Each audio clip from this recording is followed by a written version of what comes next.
What's up, marketers? I wanted to pop in for a quick midweek episode to answer a really common question that I've been seeing on this channel from you guys in the comments, and that I've also seen around Twitter, which is, should I still be using conversion campaigns on Facebook ads in 2022? More specifically, should I be using the purchase optimization on conversion campaigns for Facebook ads in 2022? And my short and sweet answer is yes. Full stop. But I do want to go into a little bit more about why this is the case and why we do this for a majority of our clients at Thesis. So number one, we've actually tested this at Thesis. We've tried using different objectives. So we've used brand awareness campaigns and traffic campaigns. We've also tried using conversion campaigns that were optimizing for add to cart or even initiate checkout. And I'm not kidding, in all scenarios, it failed. So even just looking at the platform, we weren't able to get any more purchases out of all those extra eyeballs. Because the thing that happens when you optimize for a traffic or brand awareness campaign, or you're, optimizing for add to cart on a conversion campaign, you're literally just paying less money for less qualified traffic. So you get more eyeballs, but that broader reach was not resulting in sales, either directly on the campaign or in our retargeting funnels. Of course, we were cross-analyzing this with our Google Analytics data, as well as some of our first-party data for some of our clients. And we just couldn't see this additional traffic really doing anything. And this goes back to something that's truly fundamental about Facebook ads. If you are on the platform to generate sales, to get a positive ROAS, to get a low cost per purchase, and frankly grow your business with money, then you are going to need to use the conversion objective for a purchase optimization, because Facebook is so advanced that you literally just need to tell it what to do, and any amount of hacking or trying to beat the system by getting a lower CPM is just frankly gonna make you lose your money.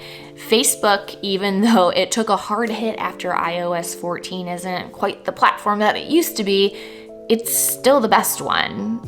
I say this with a little bit of pain in my heart because I'm such a fan of TikTok, but TikTok's just not quite there yet.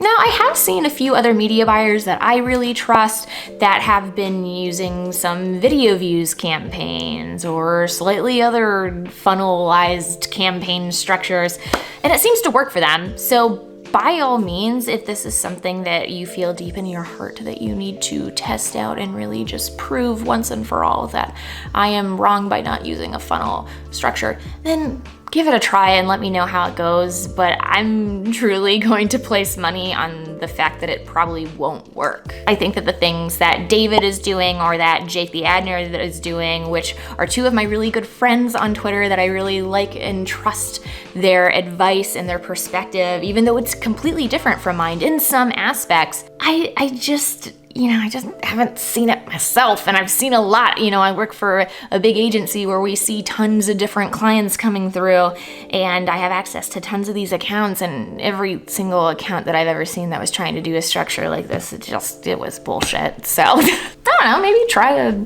video views retargeting thing that's like targeting only 50% of people. I don't know, but if you're trying to really grow your business, then you're going to really want to focus more on cold traffic and acquiring as many new customers as possible.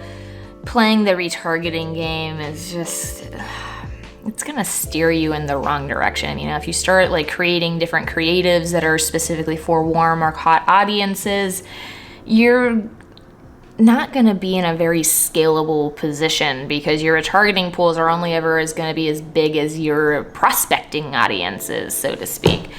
So, if you really want to get ahead of the game and really win at Facebook ads, you're going to have to win at the creative and really develop content that is scalable and is something that is appealing to a broader audience. I talk about this a lot, but that is a little bit more advanced, perhaps, especially if you're a new business owner and you're, trying to figure out this Facebook ads thing. I have been there. Truly, I have. But the fundamental thing that you can do immediately is just set up a simple structure. And I have videos that are all about this exact type of structures that I would use if I was building out an account that was, spending a little bit of money per month, which, you know what, we all start there. I totally get it. So be sure to take a look at that video so you would know exactly how I would set up your Facebook ads account if you hired me today to do it. Seriously, that's why I don't tend to work with smaller businesses, because that's literally what I would do. And I don't feel like you should pay me for that. Just watch some of my videos and subscribe to this channel. That actually helps out a lot. Thank you so much for having this quick fireside chat with me. But there's no fire. Anyways, thanks, and I will see you on Sunday. Later, bye.